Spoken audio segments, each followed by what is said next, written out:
It's another edition of Let's Talk Office Politics. Welcome to Let's Talk Office Politics, your lunchtime session where we discuss issues relating to your career project progression and where we offer help and guidance on how you can make the most of your journey, your career journey. My name remains Olatunji Shobodu, and I will be your anchor over the next 45 minutes. And it's the season of independence. So we'd like to start by wishing Nigeria well and saying to Nigeria, happy 64th independence anniversary. Happy 64th independence anniversary to Nigeria. And the season actually motivated the focus that we're adopting today. What we're going to be looking at today is, has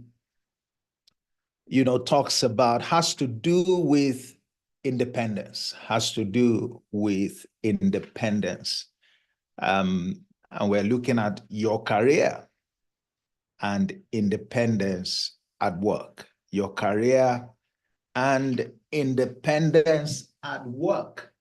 That's what we have chosen to look at in our edition today. When we talk about independence for a nation is basically the nation, taking its future into its own hands, getting out from under some kind of oppressive regime, if you like. I think that's been the case for, most nations when you look at the history of many nations. While that may be desirable in the context, in a national context, I just thought, how desirable is that in the context of a career? In your context, in my context, can we examine this issue of independence? Is there something we can learn? Are there things that we should be mindful about? And what a time to examine, this concept. What a time to examine this concept. All right. So that's what we'll be looking at. I'm expecting more people to join us. Feel free to make it a date. And this is actually for you to come and ask questions, receive guidance, share your perspectives with others so that others can learn from you. All right. Tap into the brains, as it were, of others so that they can help you as well.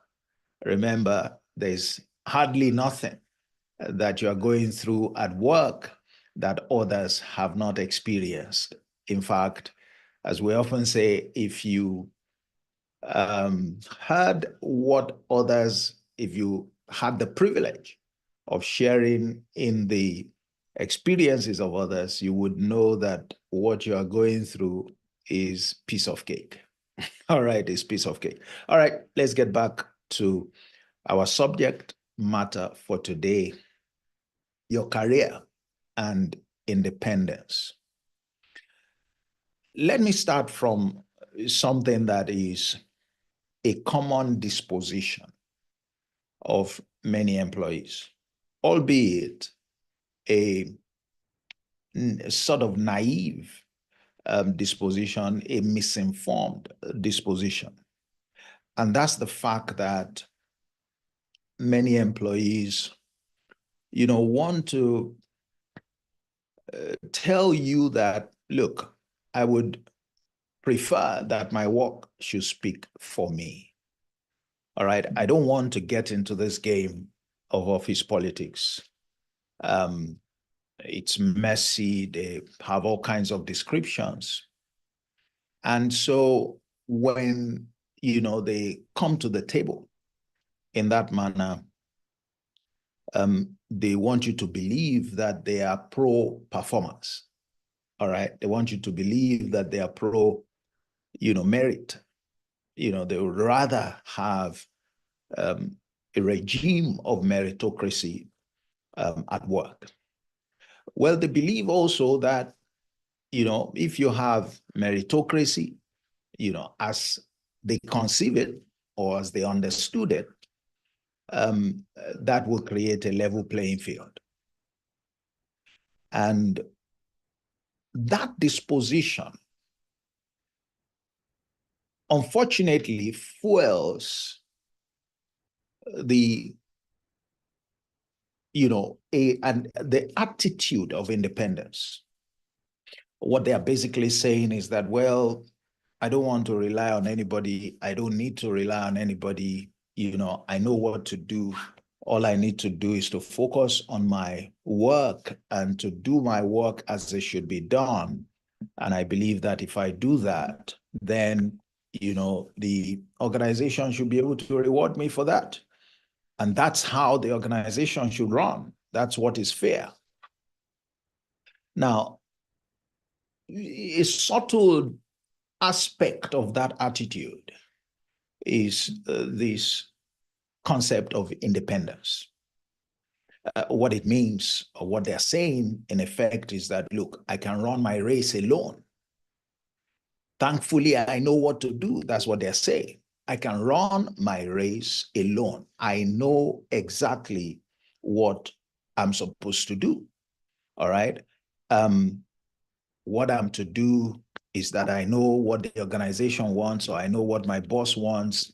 We have agreed on our targets. All I need to do is deliver on my targets, and I know precisely how to deliver on my targets. Once I do that, I should be fine.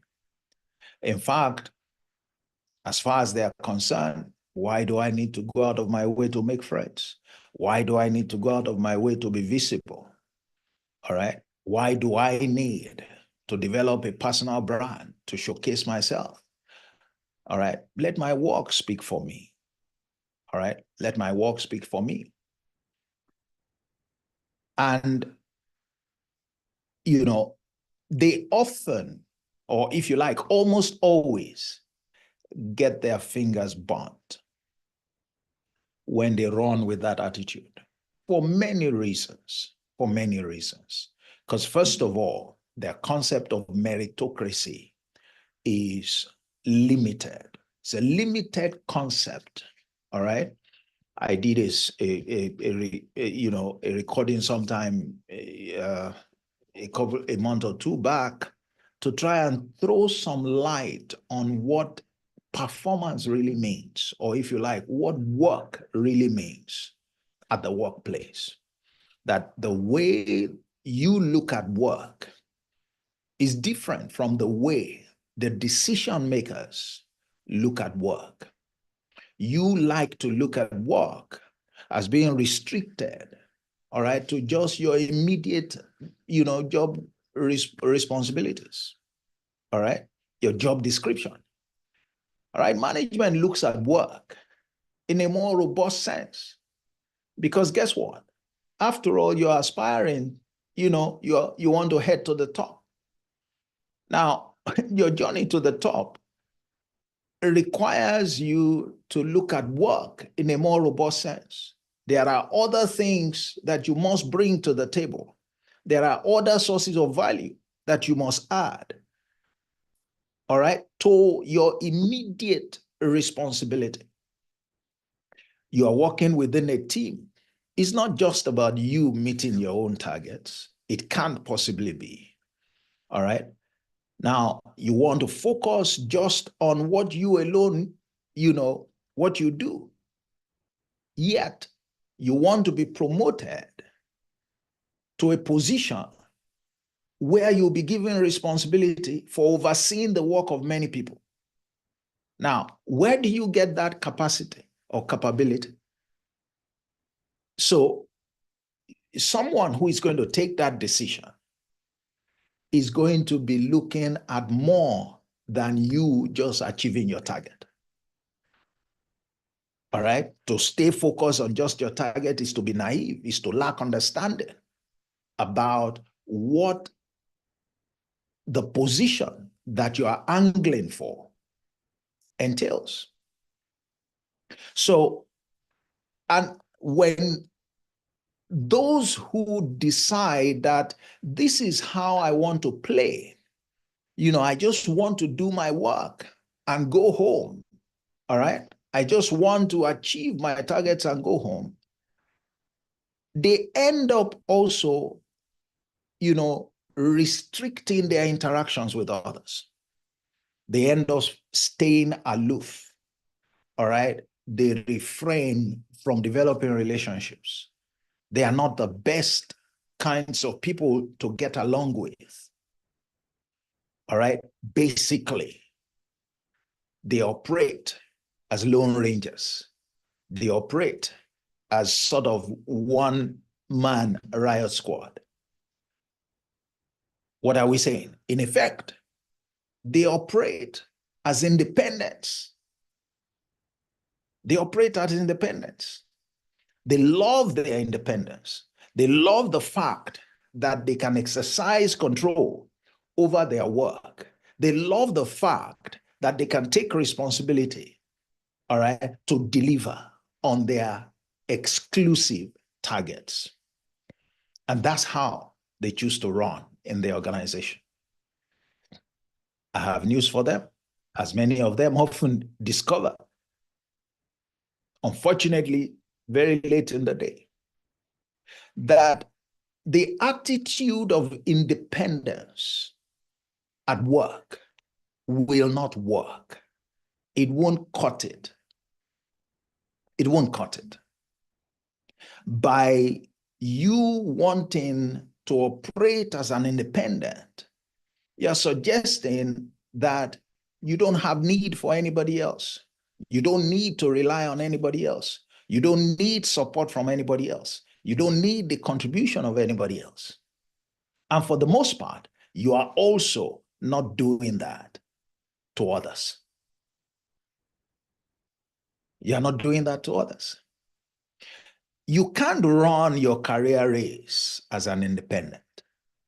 It may be possible to do that, in some political environments where you have independence, you don't belong to any party and all of that. But if you think about it very well, you seldom find independent candidates win in elections. All right. You seldom find them win. Why? Because a lone ranger strategy cannot work in a community, especially where there are stakeholders and interests that each one is contending for varies from stakeholder to stakeholder. The interests are conflicting. All right. There isn't enough of benefits to go around. And everybody, all right, is running to serve his or her own interests, ultimately to have the kind of outcomes that you want. But guess what? They are not running as independents. They are not running as independents. So the point that we're examining today is, are you running as an independent at work? Are you relying so much on yourself, on what you are able to do, on what you are able to bring to the table? Yes, you may be challenging yourself. Yes, you may be taking responsibility, and those are great. But guess what? You can't get to where you want to get to in your career without the help of people, without relying on people, without depending on people. You can't. It's impossible. You would never find an MD who got to his position just by, as we call it, there is a statement we always use. We say by dint of hard work. Well, the truth is, yes, He must have worked pretty hard, but it's not the kind of work that you think. He didn't get to the position of CEO or anywhere around that level just by delivering on targets. Nobody does that. All right? Nobody does that. What they bring to the table is significantly more robust value. For example, quality, impactful leadership, it becomes very important the higher you go. The kind of skills that we begin to look at, the higher you go in your career, the higher you climb on the corporate ladder, are different from the ones that you came in with. Most of you, or most of us, most staff come in with purely technical skills. They're very good IT guys. They're very good in coding. They're very good in project management. They're very good. Great. Fantastic. So you start from that level and you're going up. Well, you better learn to acquire more skills because those skills will not get you very far. They would only get you so far, actually, before you discover that you're stagnated and you can't move. And if you're lucky to be working with a leader who really has your interest at heart, they'll be able to point you in the direction. They'll be able to show you what you are missing. And one of it will be that your skill set needs to change, needs to adjust. The higher you go, the more you have to adjust your skill set. I mean, you can have a head, let's say some position like group head, finance or financial control. Now, when we're looking for a group head, when management is taking a decision on who heads that kind of, group, they are not going to be talking about whether the person is an accountant or not, or whether the person is a professional accountant, is a member of one association or the other. It won't even come as part of the discussion. Why? Because you can't even get close to that place. I mean, that at that level, it is taken for granted. That has to be in place. And so guess what? It's not going to be the basis for deciding who sits in that position. It has to be something more than that. It has to be much more than that. So if all that you were relying on to become the group head, financial control, is that you are, good with, the numbers, you are qualified, you have spent so many years as a qualified accountant and all that, well, you may be disappointed because you would have some other colleague of yours who has the same thing, by the way, possibly even more qualified than you when you come to the actual, credentials. But he has acquired more skills. His skill set is more robust.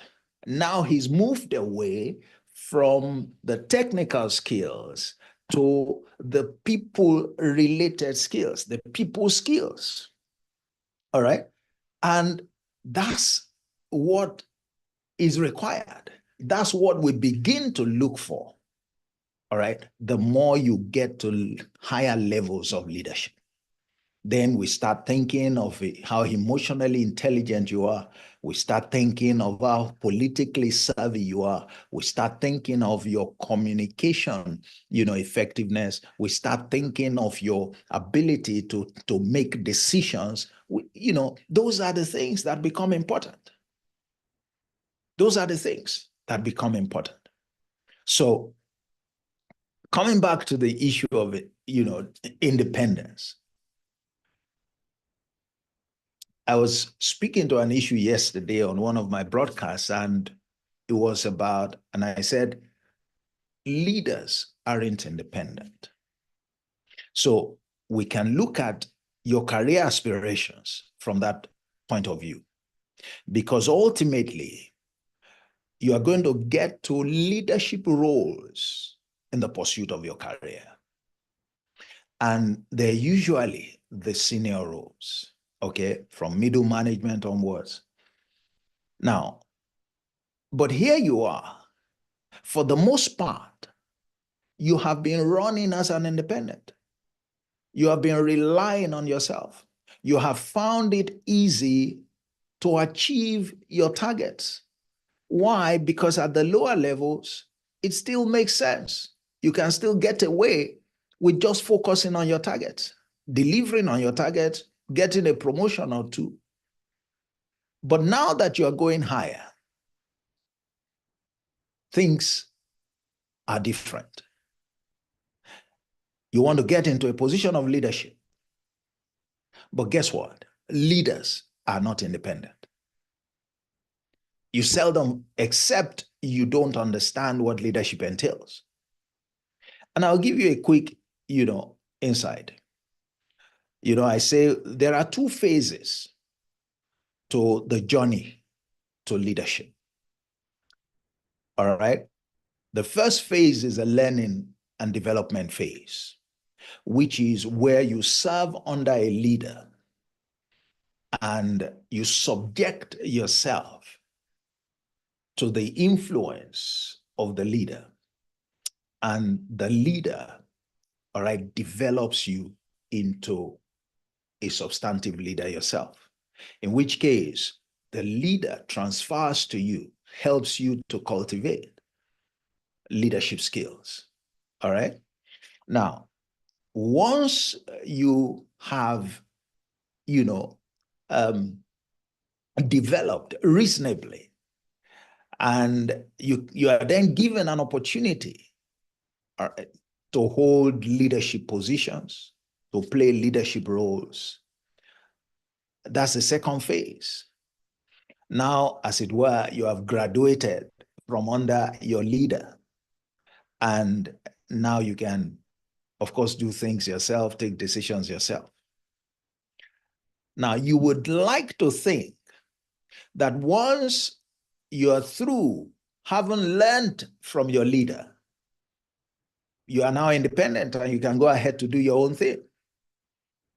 But that's where I have news for you.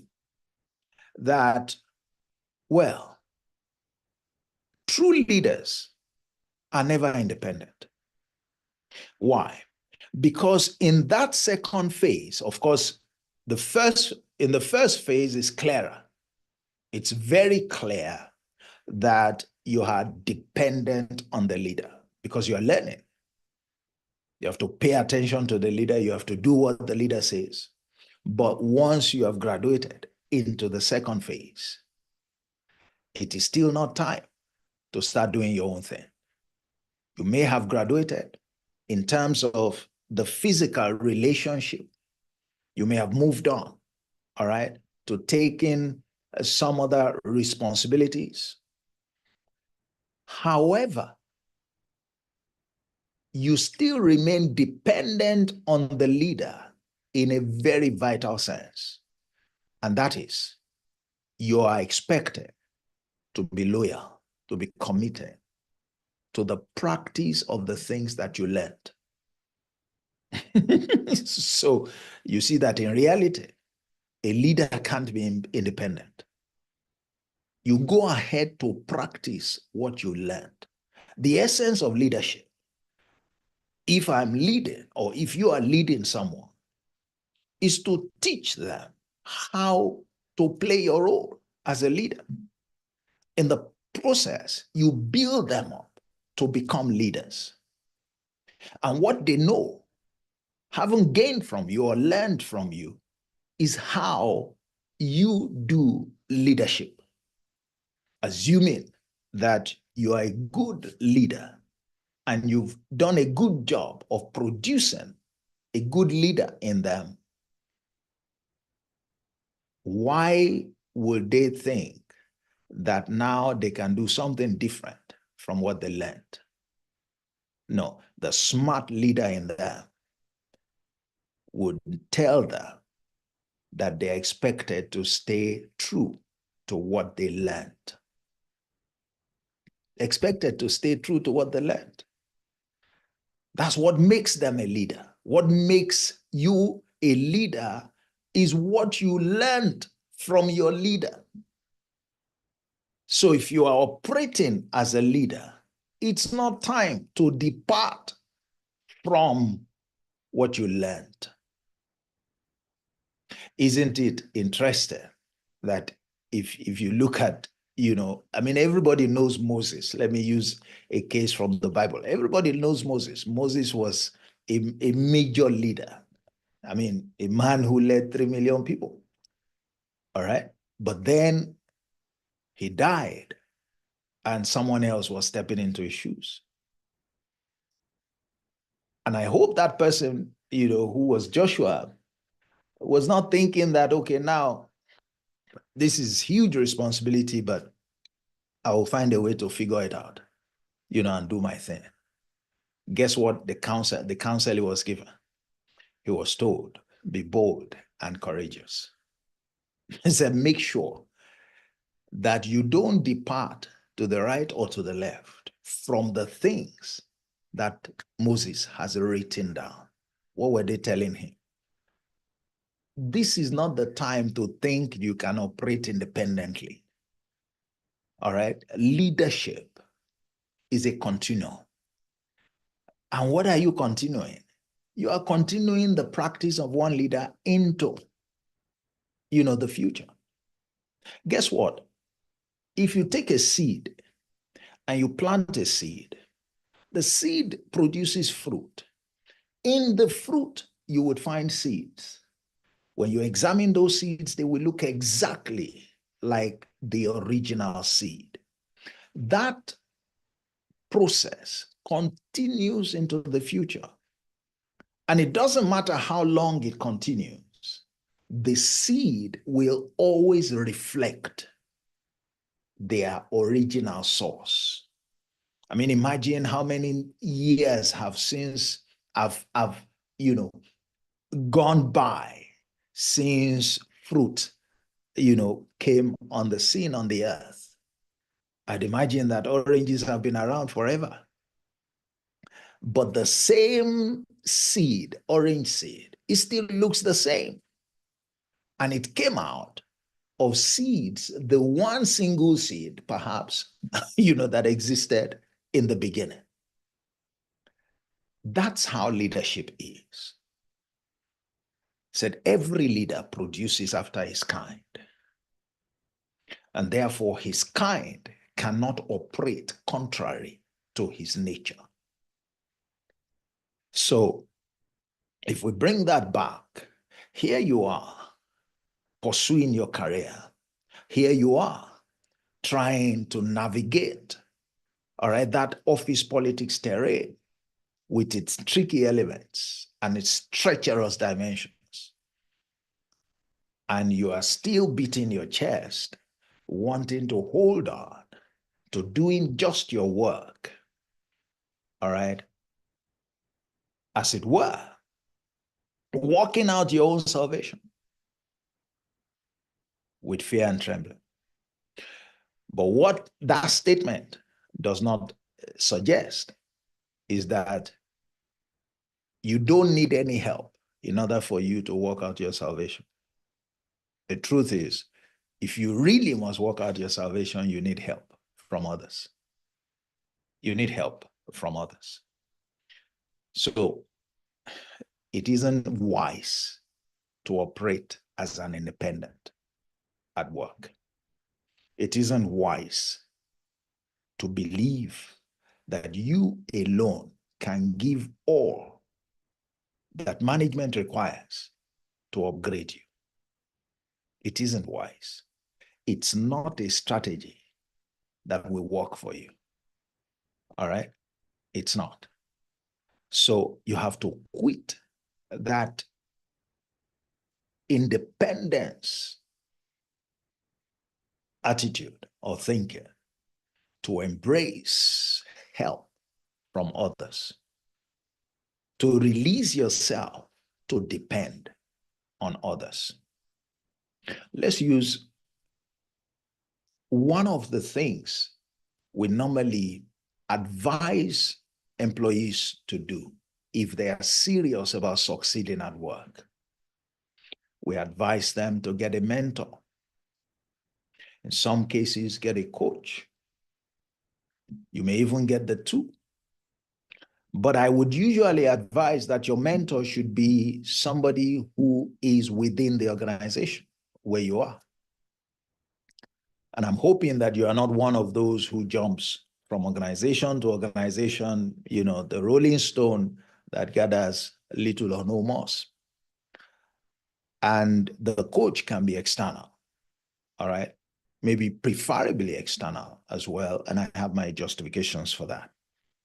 Now, the reason why you would need either of these, and especially a mentor, is that your mentor very likely is not a newbie in the company. Somebody, and you don't go getting a junior person, somebody junior to you as a mentor, or somebody higher than you by one step or two. You get a very senior person as a mentor, somebody who has necessarily paid his dues in the organization, somebody who has a good reputation, somebody who sits where decisions are taken, somebody who knows the culture of the organization, somebody who has a good appreciation for the power dynamics in the organization, somebody who has a voice, all right, that people have respect for and they listen to. That's the kind of person that you should go and look for to mentor you. Not somebody, a mentor is not somebody you observe. People see some people and they admire people afar off. They say, that person is my mentor. That's not how mentoring works. It's a serious business. When you are in that relationship, both parties must know what they are in for. All right? We can speak a lot more about that. But why is that important? That relationship necessarily means that you are dependent on someone voluntarily, strategically, to help you walk your way up your career ladder. When you go for a mentor, you are asking somebody, I need your help. I know you have been on this journey, and I'd like for you to guide me on this journey. What's the point undertaking a journey, figuring out things yourself, when there are others who have undertaken that journey? That's not smart. You're supposed to learn from them to make your journey easier, faster, more enjoyable, less challenging, more eventful. All right? It is difficult to see how having or entering into a mentoring relationship will not make things better for you. It's not about, getting somebody a godfather or stuff like that. All right? That's not in the strict sense. That's not what it is. It is more, I advise people, let your quest for a mentor be more developmental in nature. All right? Yes, there will be other benefits that come with it, but that's great. That's the nature of it. You're not asking anybody to do anything contrary to the rules for you. If anything, you have gone to look for someone who can help you to navigate your way within the maze that every organization is. Now, that's a strategy, is one of the component strategies that help you to succeed at work. And it is crucial and very potent, by the way. Now, but that's a strategy that only one who is not playing as an independent, who is not bent on playing as an independent, can benefit from. It's just to show that you cannot approach your work with this independence mindset thinking that all that it takes is your input and expect to succeed or expect to get, to the zenith of your career or anywhere close to it, or expect to achieve those career goals, those lofty career goals. You must settle it in your mind that this journey is a journey that requires where you require the help of others and where you need to go out and get the help. Where you need to go out and get the help. So you can see that while we can talk about independence and celebrate it, on a national scale, is not the kind of thing you should celebrate on a personal scale or at a personal level. You are still work in progress. You are going somewhere and you need help. And you need help. You need help. For whatever it's worth, it strikes me that, a personality of the status of Jesus will still say, I can of my own self do nothing. I can of my own, with all I can. He said, look, what I hear is how I judge. My judgment is not mine. He said, the works that I do is my Father who is doing the works. Does that look like somebody who is independent? Does that look like somebody who thought he could ever achieve his mandate just by focusing on, exclusively on what he would do to make it happen? No. And that's just the way life is. That's just the way life is. I'm going to close with this thought. And please, if you have any questions, please, express it in the chat, or, I will keep my mouth shut in 1 or 2 minutes, and then, we can take some contributions from others. I just thought about the nation, and how long Nigeria itself has been independent. All right, so we've been independent for 64 years. And you ask yourself, so how well have we done with the independence? How well have we done?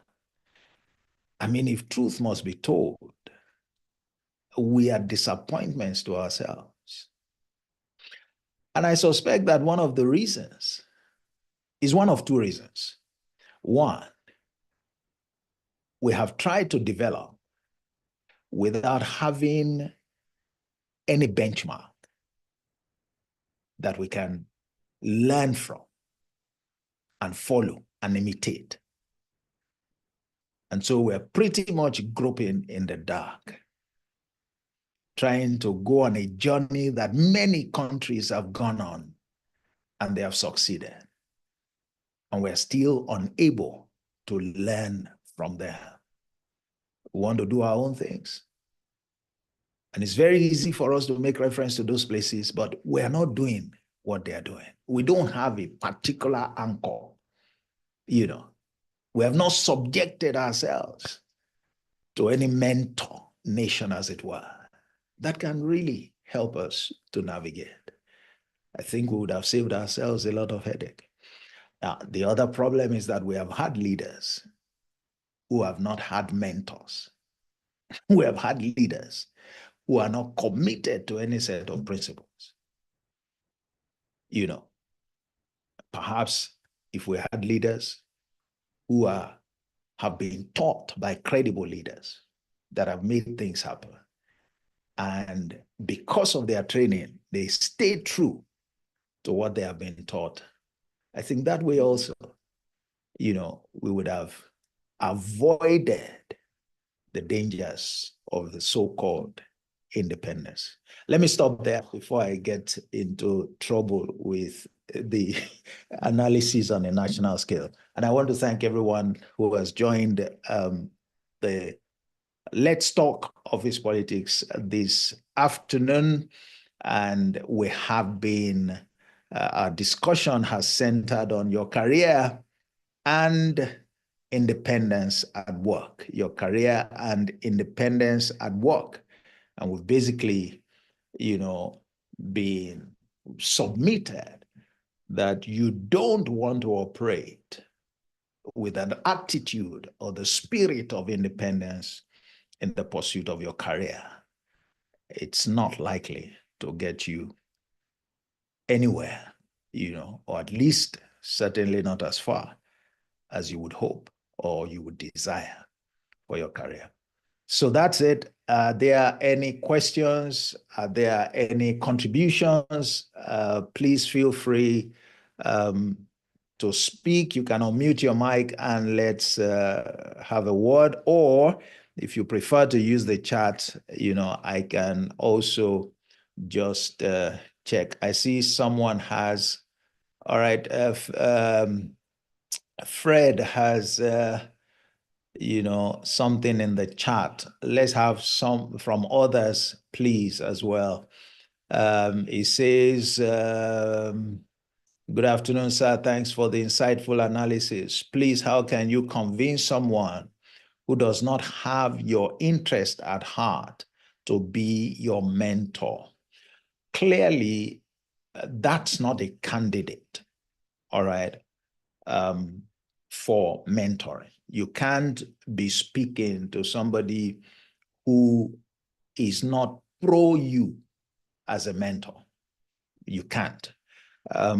You're looking for a mentor. Your mentor must be someone who,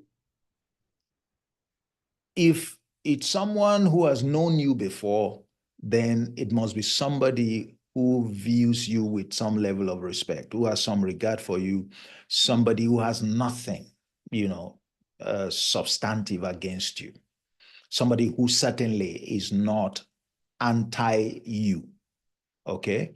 If it's somebody that you have never met, who doesn't even know you, is somebody that you have to seek audience with, go to the person, express your desire, and make a request, to the person, and you basically just listen to what the person will say. And if the person agrees, all right, to be your mentor, it's not likely that the person would have anything against you, at least at that point. Now, it is possible that in the course of mentoring, the person may observe certain things about you, and that could influence, the person's disposition to you. But I will, hate to think that someone who accepted to be your mentor will not have your interest at heart. Quite frankly, one of the reasons that you get a mentor is you have somebody who is protective of your interests within the organization. All right, a senior person who knows you, who is mindful of you, who looks out for your interest at all times. All right, and somebody who will not allow you to be subjected to an experience that is untoward, that is unfair. That's what mentors do when they accept that responsibility. All right. Those who really understand the nature of that responsibility, they know what goes with it. And they cannot be people who are anti-you. In fact, they are your number one cheerleader. They will be your number one cheerleader. They will be such that even when you do wrong, they are quick to correct you, but they will never ridicule you. particularly before the eyes of others, they will never, subject you to a treatment that is undignified, okay, because their focus is on relationship. Their focus is on relationship. And usually they are the more matured in the relationship. They are the more matured. All right. And there is nothing at stake between you and them. You are not fighting for any position. You are not fighting for money. There is nothing at stake. So there is really no need, for any sort of altercation. There is no need why a mentor, will hate somebody who is a mentee. But it has to be done properly. But direct to your question, when you know somebody does not have your interest at heart, you can't approach that person as a mentor. It's as simple as that. You need to look for someone else. That itself, it would be nice to know why the person would not have your interest at heart. Maybe something has transpired between you in the past, or, something, perhaps one would need more information. But then that's an indication that that particular person will not be suitable as a mentor, will not be suitable as a mentor. If you were to go and meet the person, I don't know what would be your attraction in the person. Even if the person were to say yes, you would really have to wait, all right, to observe the conduct of that relationship, to observe whether the person's disposition to you changes, all right, before you know how well that arrangement is going to serve you. Because bringing yourself under the umbrella of the person, which is what you do when you commit to someone as your mentor, is that you have given him a lot more, you have opened your life and everything about you more to the person, and you have given him that license, so to speak, to do anything with you. And you don't want to do that to somebody who you are not sure is on your side. Otherwise, that would be an unwise, decision, move to have made. That would be an unwise move to have made. I hope that answers that question, sir. I hope it does. Do we have any other question? Do we have any other contribution? All right, so it answers the question. Okay, so I think it's a good point to stop. It's been less talk office politics, lunch time, discussion, exploring how to achieve our career goals and objectives, how to get right up there, and how to overcome the fear, the trepidations, and the challenges of office politics, and basically to make our experience at work, a more delightful one. And today, our focus has been on your career and independence at work. I hope that it's been, a worthwhile one for you, a great time to spend lunch. Remember, you can always come, grab your lunch, eat while we're discussing. You kill two birds, possibly more, with one stone. Enjoy the rest of the week. And remember, if you are not yet a member of the Office Politics Champions group, the NAS.io platform, please, get on that platform. Is where to be. There are a lot more resources on the platform, and there will be even more resources, going forward. So you want to join, and also If you join or if you're already there, please download the NAS.io mobile app from either the Google Play Store or the iOS Apple Store. It's so you can actually, do everything, interact, access the platform, receive notifications directly on your mobile phone by accessing the group as via the mobile application. So I encourage us to do that.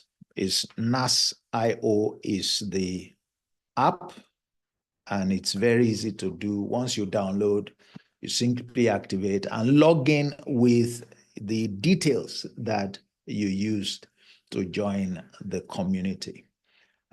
You can also watch, a replay of these videos on my YouTube channel, Office Politics Champions, at Office Politics Champions.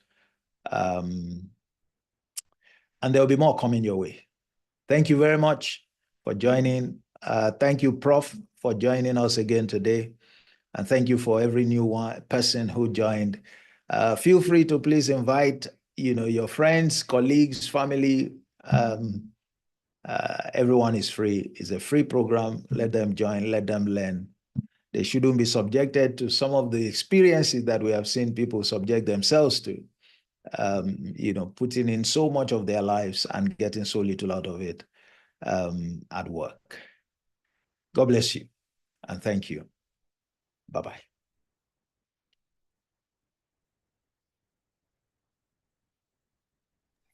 Thank you, sir. Bye, sir. Thank you, sir. Thank you, sir. Yes, sir. Bye, sir.